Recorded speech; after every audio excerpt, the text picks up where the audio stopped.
Okay, welcome. It's Tuesday, 16 August, year of our Lord 2022. You're in the battleground, and of course, it's game day in Alaska and in Wyoming. Very intense fights going on. The two dynasties about to fall.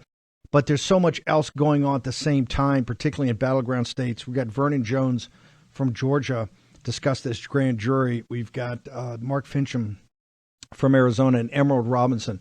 Both Emerald Robinson and Mark Finchem have been attacked by the mainstream media because of their courage and stepping out in front of MAGA. I want to go to Mark Finchem first in Arizona. Mark Finchem, you made the I saw the sweeping victory a couple weeks ago. You kind of led the ticket with the blowout.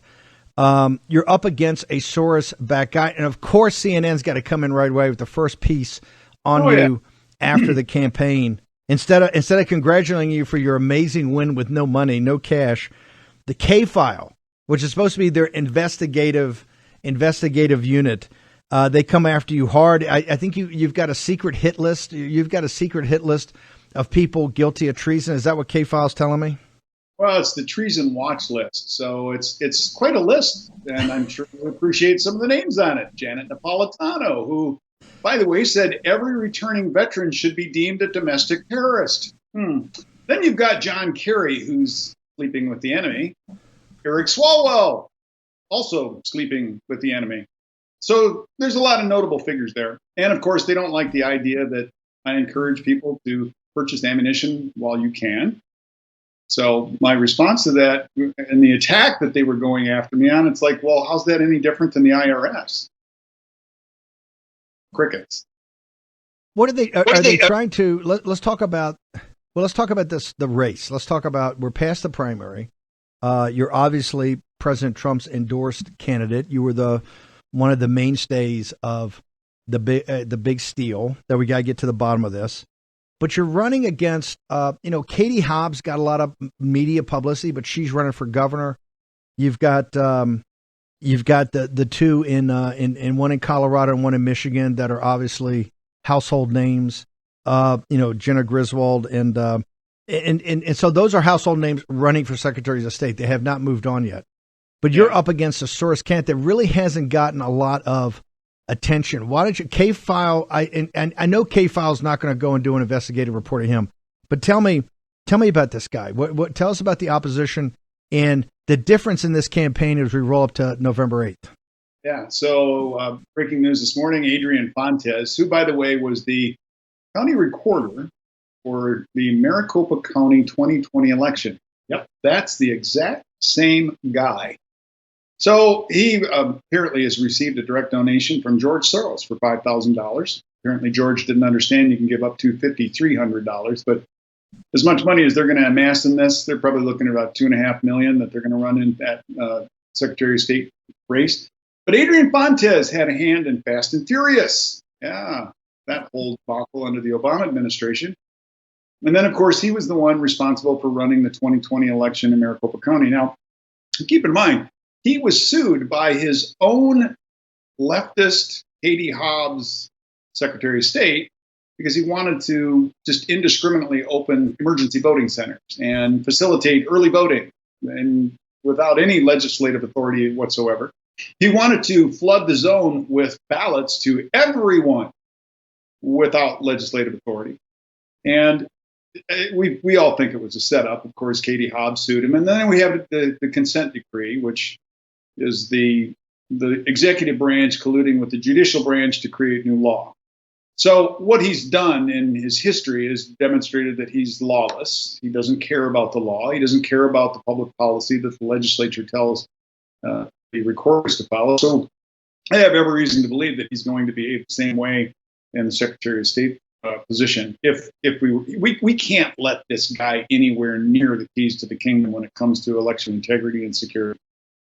He has proven that he is not trustworthy. In fact, the evening of the budget debate, that was the same night that Roe v. Wade was overturned. He's down at the Veterans Plaza, encouraging people to come down and protest. Well, that's trigger word for come down and let's have a riot. So he's right at the epicenter of all of those memorials to the fallen veterans with spray paint all over and defacing all of these monuments. That's that guy. Talk to me about Fast and Furious. What's his involvement there? Apparently he was an attorney, is an attorney, who had a hand in, I don't know directly what his responsibility was, but as I understand it, he got swept up into, and I'm not sure if it was defense or defending people or defending the operation, what it was, but we're still doing our opposition research, but it was very interesting to see that he was directly involved in it. He's kind of the railhead of a lot of the technical problems that occurred in Maricopa County. You had the Republican, committeemen, councilmen, whatever, that were a nightmare. And you had guys like Bill Gates, all they do is whine. But this guy was actually inside, right? He was with the county recorder. Talk to me about what his specific job was. That even Katie Hobbs, and I realize it looks like a setup, but even Katie Hobbs had to try to throw a net over him. Yeah, so he was also there in 2018. So this is a long-standing problematic individual. So the responsibility of the county recorder is to prepare ballots to be sent out, prepare ballots to be voted at the polls, to see to it that everything is squared away before the election. Then during the elections director takes over. That individual is responsible. He's an employee of the county supervisors. So everything up to the moment the election begins is the responsibility of the county recorder.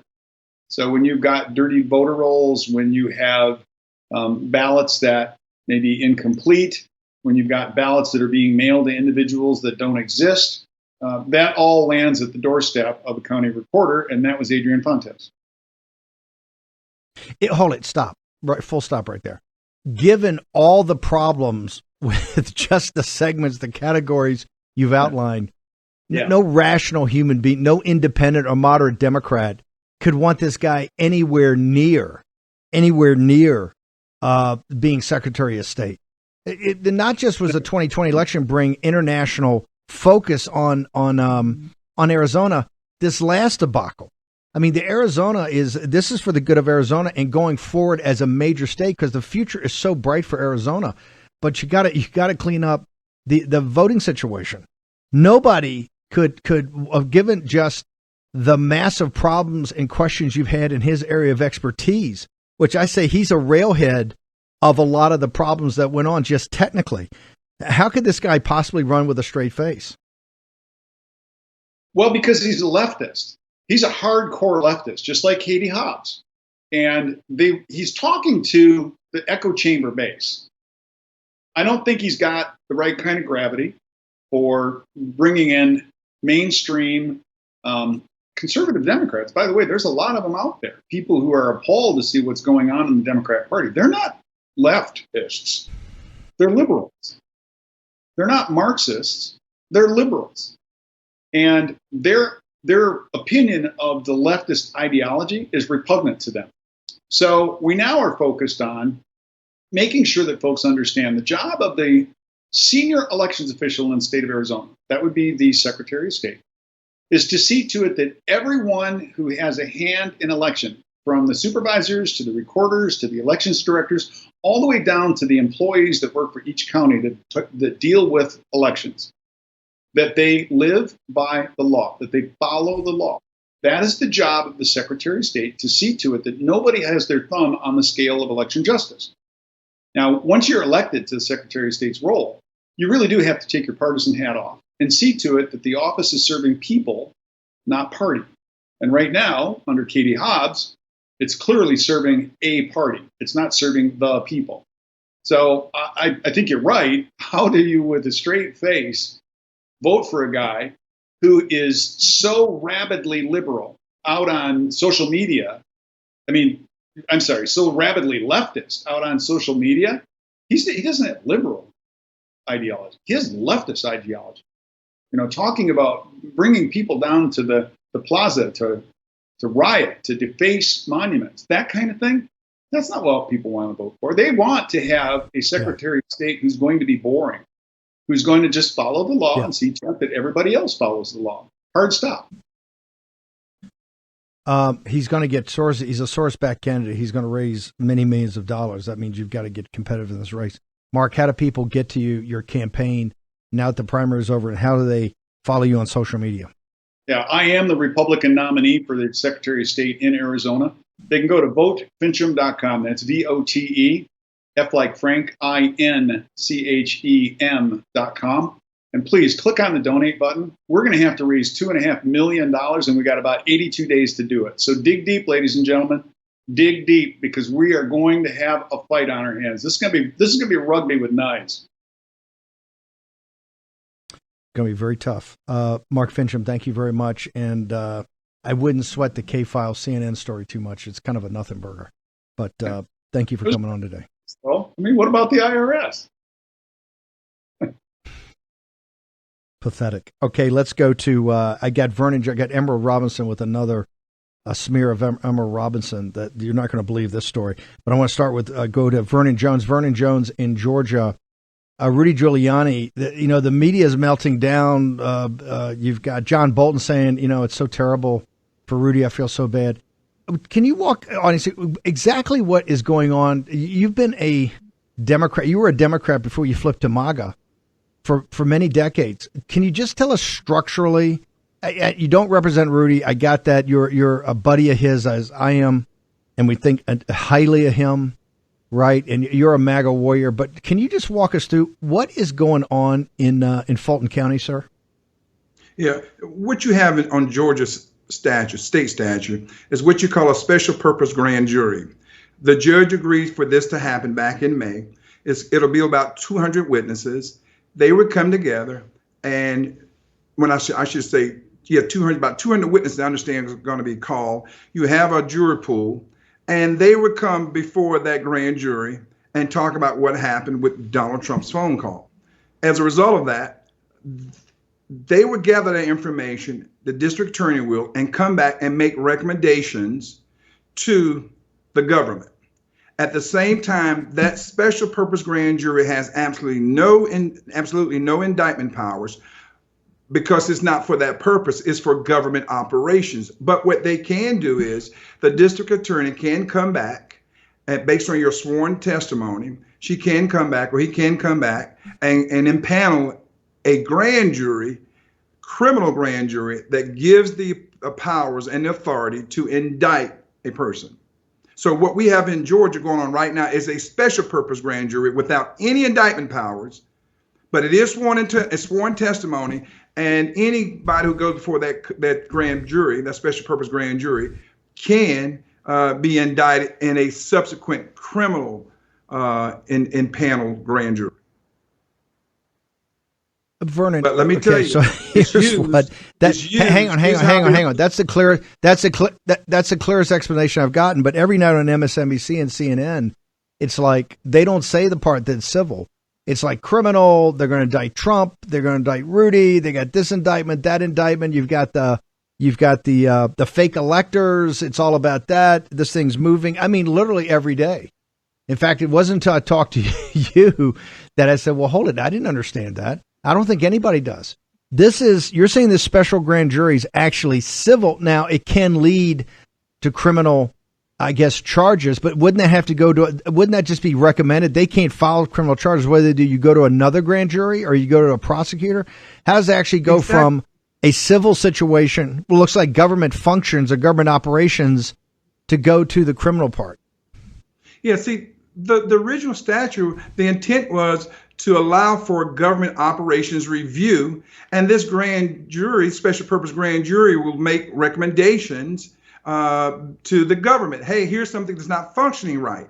But what we saw happen in the past 15 to 20 years, starting in Gwinnett County, you had a district attorney who lured in a target into a special purpose grand jury, knowing that person walking in and saying, hey, I can't be indicted. This is nothing. I'm just coming in to talk about government operations. However, most cases, you're not even subpoenaed. You just, hey, you get an invitation, come in and talk. But when they subpoena you, they get your sworn testimony. They get you to talk, thinking there's nothing wrong, not to go in with any type of counsel representing you. And what they do is they get information, come back, and convene a criminal grand jury and indict you. And the other thing too, when you go to that civil special purpose grand jury, you can actually take a lawyer. That person waits outside. When a prosecutor asks you a question in that grand jury environment, you can take that question, get up, go outside, consult with your counsel, and then come back in and answer that question in a way that your counsel gave you advice to answer that. A lot of people don't know that, but that is the purpose of a special purpose grand jury. But it's been abused because they already know you're a target, meaning if you're the target, Steve, and you go in and I go in as a witness, you can tell the truth, I can tell a lie, but they're going to believe my lie and not your truth. Why? Because they want you, and then they'll say that you lied to the grand jury. Let me ask you, I take it this is set up by Georgia statute. It's been used before. What type are cases that people would be familiar with? I guess it's been used many times to get into what, government corruption or government malfeasance or just government incompetence.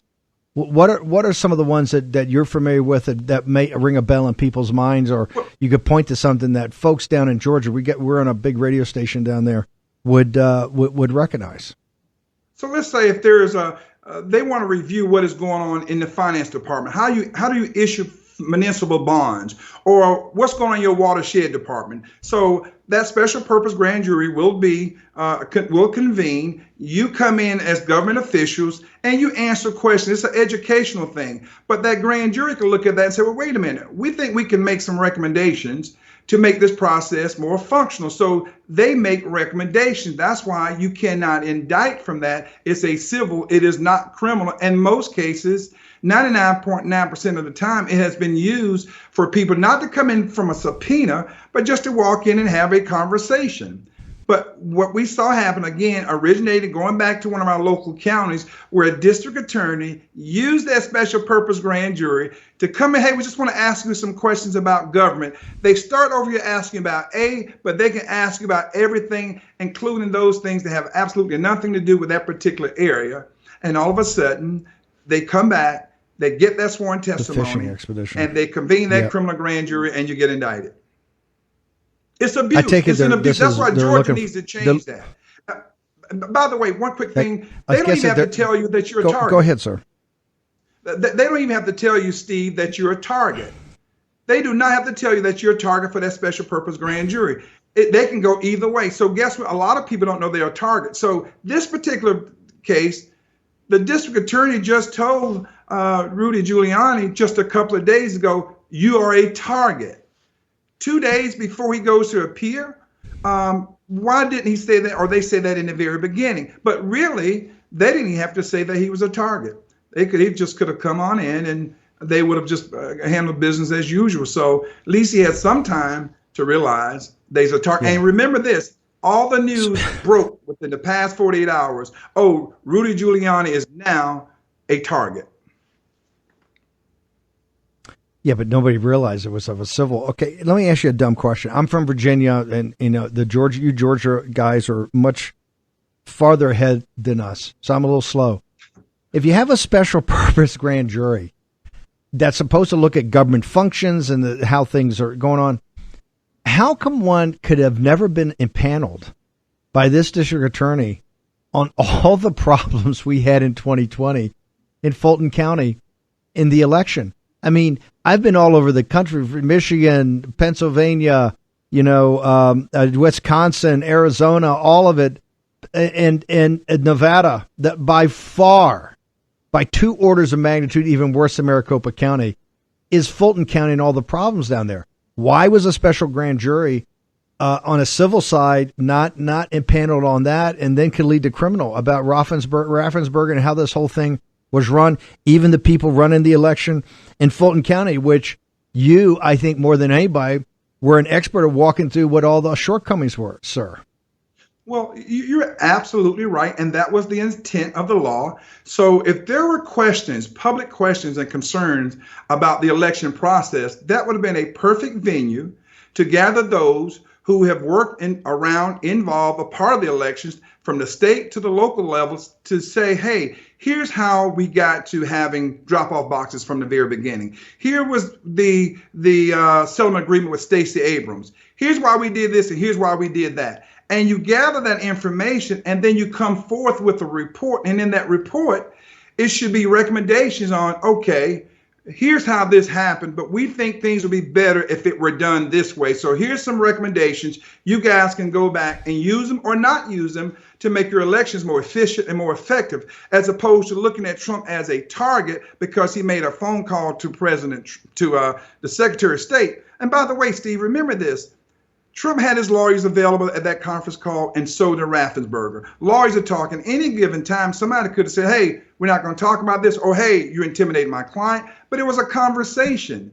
And how do you hold your people, the elected officials, accountable if you can't ask them questions? Go to hearings. Go to some of these protests about the elections. You hear a lot more worse stuff. Should they be indicted? So this became political. It strictly was political only. This was for political purposes, as opposed to really getting down to let's review the efficiency and the effectiveness of elections. Hey, I had to oversee an elections department. I know how elections work. They happen at the local levels, roll up to the federal level. A lot of things are happening on the local level. Let's educate people so they can understand. But it's been made a political football. Now you have people being targeted for criminal activities when it's more political than anything else. Vernon, how can people get you on social media? Because obviously in the next 24 to 48 hours, this will be one of the number one stories in the world, what happens in Georgia. And I understand that you're a big supporter and very close friend of Mayor Giuliani. How do people follow you on social media? Well, I'm a big supporter of free, fair, and transparent elections. Let me say that. And certainly I'm a friend of Rudy Giuliani, and I support everybody. I think there's a presumptions of innocence until found guilty. We forget all about that. But you can go to social media, Vernon Jones for Georgia on Twitter and Facebook, and love to hear from people. But I'm glad you gave me an opportunity to share information, accurate information that's not politically motivated. Rudy is a good friend of mine, but people need to be educated on how these grand jury proceedings work. No, I think it's pretty stunning. I don't think anybody's really laid it out like you have, Vernon. Honored to have you on here and very thankful for you to explain it to everybody. Peace out. War Room is always hot.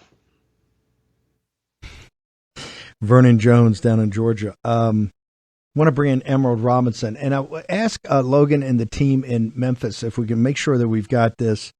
And we got Naomi Wolf with the great War Room investigative squad, the great Amy Kelly, and of course the 3,500 War Room warriors that are doing the research and the 250 lawyers. But I got to tell you, Emerald, I don't think I've ever seen something like this in my life. The headline of the story in your I was right about the Pfizer CEO.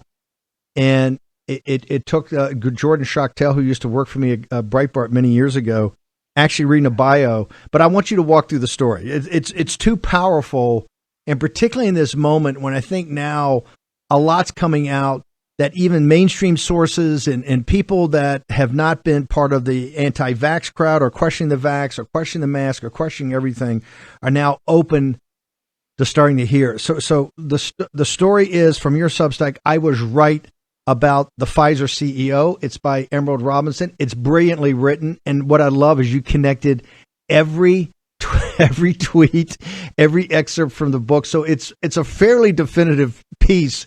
I would love to see the response of the CEO. Why don't you walk through the whole thing? What happened and where do we stand now? Well, look, for me, the story related to Burla, the Pfizer CEO, started on August 5th when I tweeted a story from the Jerusalem Post about the fact that and it is fact, which is now more people know, which I knew at the time, that he had canceled a trip in December to Israel because remember, Israel had already instituted the fully vaxxed travel restrictions in their country. He was supposed to go there. But he had to cancel his trip because hang on. I just want to make sure everybody understands. This is not August 5th a week ago. This is August 5th of 2021, correct? Correct, of 2021. Yes, so I want to make sure this is from a year ago. Yes, this is from a year ago. So walk us through. You tweeted out then. That's my point. Keep going. And I tweeted it out then, and I'll tell you, Steve. Sometimes I knew when I would tweet. And now we all know I'm banned from Twitter. That you're probably going to get an explosive reaction. This one I really didn't think would have the kind of effect that it did, but almost immediately I started getting hammered and smeared, and I started getting all these responses, but particularly from the Dispatch, that blog that was started by Stephen Hayes, formerly of the Weekly Standard and National Review, I'll say quote unquote writer Jonah Goldberg. They did a full page rebuttal on this. They took a statement from Pfizer saying that it was categorically false, that the Pfizer CEO, Burla, had been vaccinated for months. Stephen Hayes took to Twitter to say that I'm a frequent purveyor of bad information, and that, which I take as a compliment coming from Stephen Hayes, but I've known him for some time, and I think it's a little bit twofold. But I immediately knew, Steve, that there was probably big pharma money going into the fact checking, which we didn't know so much at the time, but suspected. Emerald, hang on 1 second. We'll take a short commercial break. Emerald Robinson's with us. Naomi Wolf, blockbuster story about the CEO of Pfizer. We'll continue it in a moment.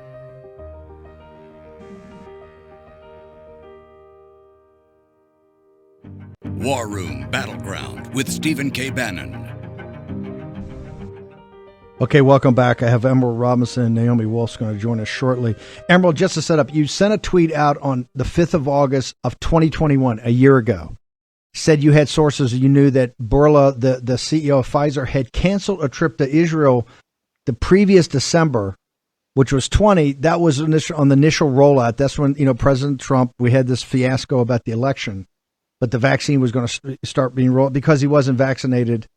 And then Stephen Hayes, formerly of, one of the kings of the Never Trumpers, who had been at Fox, who just left Fox here recently in a big, huff about Trump. He has a dispatch with Jonah Goldberg, another Trump hater. They came after you. And then when you see this series of tweets, I mean, it was, how do I say? I'm not a lawyer, but defamatory. I mean, they came in hard, right? That you were a purveyor of false information, and these are not people on the left. This is the Standard Stock Group from the Weekly Standard. This is kind of founded by Murdoch. He was a big time contributor to Fox News. He was always on Fox News. So take us from there. You tweet. You say this. The company denies it. The dispatch is all over you. They're in a full beatdown. What happens from there? Mm-hmm. Well, look, it's not too long after that I'm fully banned from Twitter for more critical tweets of the COVID vaccine. But I will say what is important for the audience to know is at that point, I had already pointed out in reporting that groups like the National Review, who purported to be conservative, had been taking big tech money, right? They'd been taking money to censor conservatives even before we got to the COVID pandemic and COVID-19. So I had a bit of a history with Hayes and Jonah Goldberg. In fact, I had written a piece called "The Collapse of the Never Trump Conservatives" in the American Spectator, I think it was 2018, that had really set them off. But then we now know also on top of that Pfizer has been funding fact checking via, Facebook. So there's been a lot of money to control the narrative on vaccines. So after that, there was a lot of so-called conservatives who wanted to, stay away from me because of these state defamatory tweets and because I was being accused of lying. I knew it was true. Even the Jerusalem Post had done a story on it, but they tried to contextualize it later. You fast forward to a year, and this is what often happens, and you know this, and Naomi knows this very well, Dr. Naomi Wolf, because they did the same thing with her and her post about menstrual cycles for women. That is now everyone's admitting that it's true, but she was censored back then, and they don't apologize for that. But now you fast forward a year later, and you get a good investigative reporter, which just reading a book shouldn't be that hard for lots of reporters to do, right? But the majority of them don't do that anymore because journalism is just dead. Jordan Schachtel reads the book and he finds that Burla gives an account about this event in which he could not go to Israel because he was not vaccinated. In fact, in the Wall Street Journal review of the book, which Shaka points out, even Netanyahu's wife was quote unquote aghast. He says that Netanyahu said to him, "My wife, who is sitting next to me, is asking, when you plan to vaccinate yourself, what shall I tell her?" Now, according to the Dispatch, he got vaccinated in March. He says he was fully vaccinated in March. He just has COVID now, too, this week, which broke, I think, yesterday. But he was not vaccinated at the time. It's absolutely true. There's nothing false about my statement or what I said. And yet all these, outlets, particularly the Dispatch, came out to try to smear me in protection of Pfizer and the CEO. Do you think your heroic stand at Newsmax as the White House correspondent and everything? Do you think this had anything to do when they started attacking you? Because you were obviously very controversial as a White House correspondent, and with that network, and about your position as far as the vax, et cetera. You think that played into any of that? Absolutely, it did. And I find Alex Berenson's disclosure about what they have found in discovery related to him and the White House very interesting, because there's Slack messages where officials are talking specifically about talking to big tech to censor him and to basically pull his account down. So I'd be very interested in how that had an effect on me, because I know that was a big problem for the White House, the questions that I was asking in the briefing room. It even made, I would say, conservative colleagues and employers nervous, because there was this huge push to protect the narrative around the vaccine. As Naomi knows, you just were not allowed, and in some cases still are not allowed, to criticize it, though so many more people are waking up. And as you said just a few moments ago, I find that in my personal life, even though people knew me, they were critical of what I was saying because their doctors were telling them to trust it, right? But now people are seeing more information for themselves, and they're starting to say, well, you know what? That was true. I don't want to give away your discussions with your lawyers, but has Steve Hayes or Jonah Goldberg or anybody at Dispatch reached out and said, we apologize, we got that one wrong? Nope. And I think that would be, like I said, despite any money, I think, given our history, I think that's going to be a very hard pill for them to swallow, Steve. That's gonna really hurt them personally. But Jordan Schacht, hold it. But Jordan Schacht, Borla gives it up, and you got to go back. I mean, what was Borla telling his the comms team that was dumping on you at the time? Borla gives it up in his autobiography. He's trying to take a hero's lap for being Mr. Vax. He says this, and Schachtel, obviously one of the few guys to read the biography, right? He actually reads the biography and says, hey, I think I remember this incident, right? This is a huge story, and because it gets to the heart of the corruption of the governments, it gets to the heart of the corruption of big tech and big pharma, but particularly the media. And I think the question you leave out is who's taking money? Right? What was this dispatcher come forward, not just with an apology? You think they would come forward and want to be open of how much big pharma money they took, or if they didn't take any, if they just made a mistake journalistically, or if they were on somebody's payroll.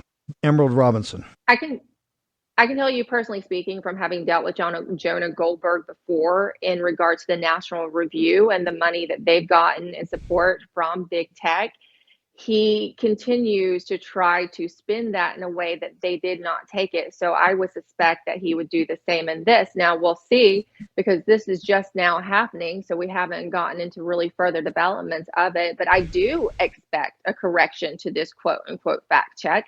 I absolutely expect it. And I absolutely am going to demand it, because it's only right.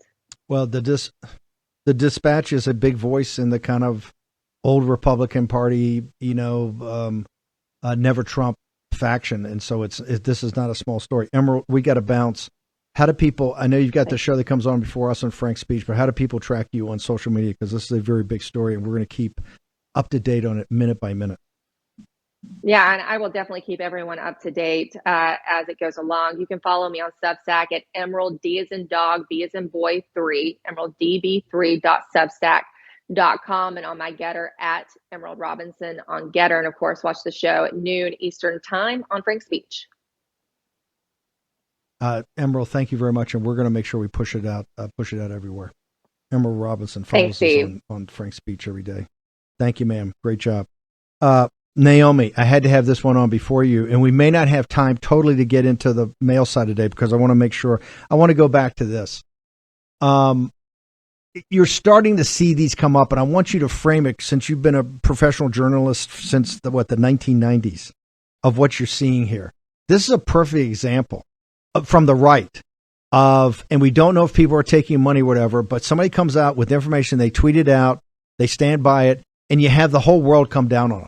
You have the big pharma companies come down on them. You have people that are politically close to being aligned with them, but the vax changed politics dramatically, right?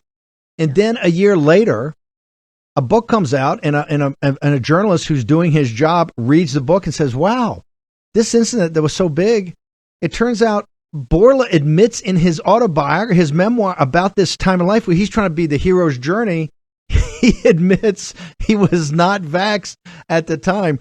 What is that when you're sitting there, as much as you've been hammered and you see this and think about how he hit it and didn't say it, and even the fact that he wasn't vaxxed, what does that say? It's almost, when I read the Substack, I called Emerald right away. I said, this story is almost too good. Are we sure this is all accurate? Because it hits us so many issues that are out there today. Naomi Wolf. Yeah, it's really an honor to be standing on like an ice floe that is still, supporting us, of the half dozen intrepid, stubborn, demanding truth tellers who were actual journalists who, like Emerald Robinson, whom I admire so much, who would not back down. And they fired her and they sent her away and they attacked her. I remember this. And she was right. And she didn't shut up, and she didn't say, oh, I'm sorry, let me get in line and promote the narrative. She knew she was right. She did her work. And I'm so proud to be on this tiny, tiny ice floe, a year and a half later, with other real journalists. There are like 6 of us. It's shocking. And you're not right that we don't know that they took money. We don't yet know that these particular attackers of Emerald Robinson took money, but we know that most legacy media took money. And I follow the flow of the money in a chapter of The Bodies of Others. It's from 2 major sources. Millions of dollars from the Bill and Melinda Gates Foundation. And again, Bill Gates is invested in the vaccines. He's invested in the vaccine passports, and he has a long history of being really interested in sterilizing people through vaccines, which is going to come up when we get to talk about the latest Pfizer report, whether it's today or at another time. And on another side, there was also $1 billion, and people have to really wrap their brains around that. $1 billion in funding from your tax dollars from the CARES Act that trickled all the way down to legacy media for COVID education, to tiny little local journals, all the way down to trusted messengers, trusted leaders in the local community, to do what happened to Emerald, to Ms. Robinson, to promote the narrative, not deviate from the narrative, vaccine, lockdown, masks, and also to pile on in a, it just keeps reminding me of that short story by Shirley Jackson, The Lottery, people gathering around to throw stones. So it happened to her. She was right. And I'm not surprised. I was interested, but I'm not surprised. I'm sad when she told you just now, did they apologize? Did they correct? And she said, no, not a single one of the news sites that attacked me for reporting on menstrual dysregulation has apologized or corrected, not one. And we're still non-people, right? We're still in this kind of, we have a giant scarlet A painted on us, not adults. By the way, I just want to make sure people know Emerald Robinson and you personally, your personal Twitter accounts, you're both permanently banned. Am I correct in that fact? Oh, I am so extra super banned. Twitter doesn't even let me see what's going on Twitter. But also yesterday, Daily Clout got banned again for posting this very important report about 44% of the miscarriage of the pregnant women in the Pfizer documents suffering miscarriages. We got banned and our account locked right after that happened yesterday. So they just can't stop banning me everywhere I go. Like, it's not just me, it's my company. I'm not just banned. I'm not allowed to even peek at what's going on Twitter when other people say, oh, take a look at this. Yes, I'm super banned. In your investigations, what you've crowdsourced with War Room Posse, you got the great Amy Kellicher at Daily Clout organizing, you got these lawyers. You have these very technical, like yesterday we had the 44 and we got many more questions about that. You've got this new issue about men's sterility, I guess it is, being sterile, the semen count, all that. But I don't think anything shows the true character of the CEO. Because your stuff gets very technical and your head blows up and you go, how could possibly, I keep asking the question, how could people possibly do this? How could they know this and not go forward? And then you see in this situation where he absolutely, as CEO, when she outed him about not being vaccinated, he had his company try to destroy her.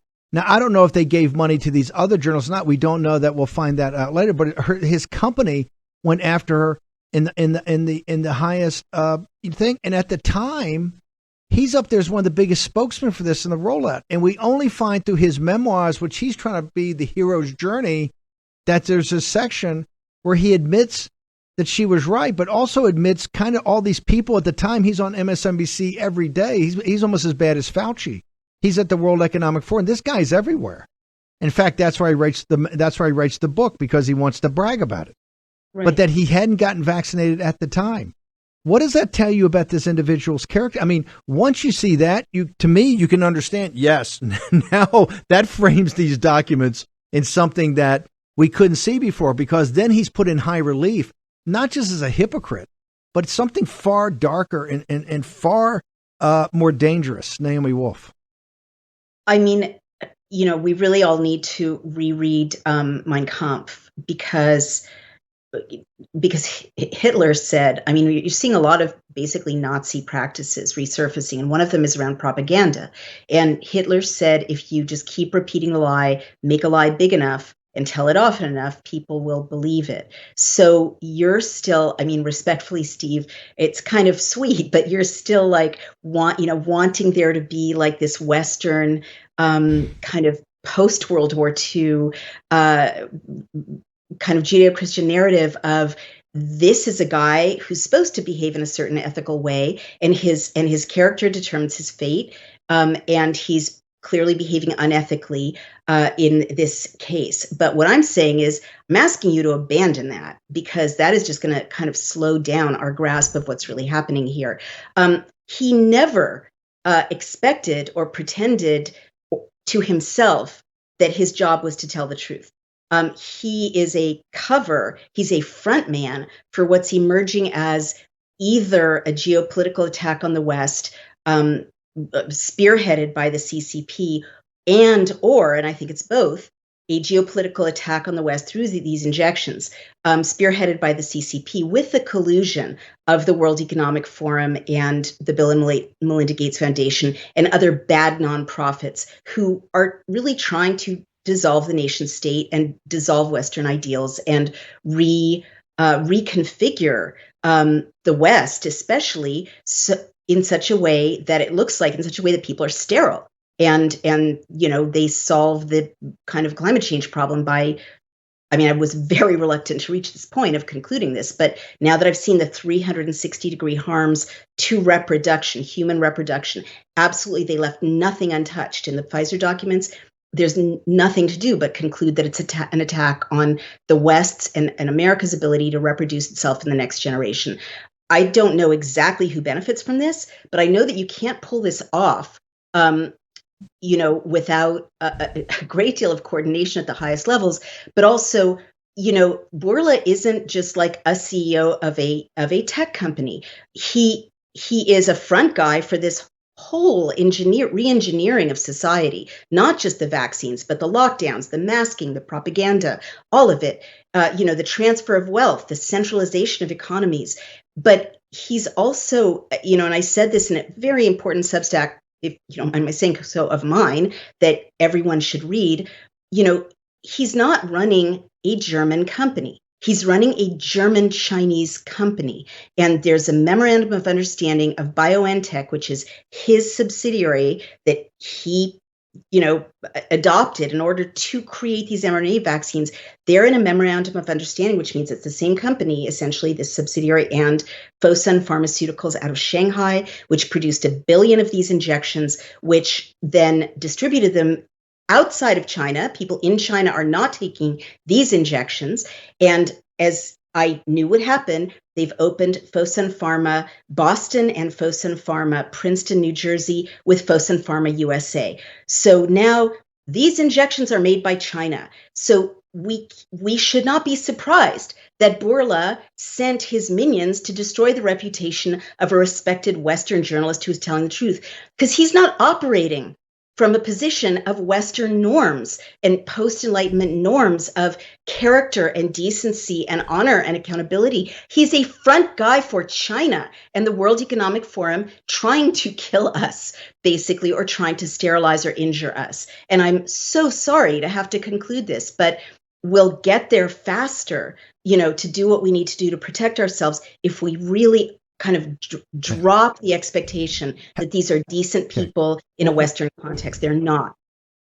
We're going to come back tomorrow and we're going to get to the sterile. But the book right now, everybody should get Body of Others. How do they get your book to see your journey and hacking your way through this? How do they get there? Sure. Go to allseasonspress.com. Go to Amazon, Barnes & Noble, your local bookstore, and you can read the Pfizer reports on dailyclout.io. Please keep supporting us. It's very expensive to do what we're doing now, especially with 3 teams of lawyers going after Pfizer and the FDA. And please find me on Dr. Naomi R. Wolf on Getter. And thank you, Steve. Okay. We're going to get, I'll talk to you afterwards. We've got to get to this other phase of the research. Tomorrow morning at 10 o'clock, I come back. We're going to have the live reports from Wyoming and Alaska on what takes place tonight. Also, we're going to have we've got to get Naomi Wolf back up, hopefully tomorrow morning to get into this. See you tomorrow morning, 10 o'clock in the War Room.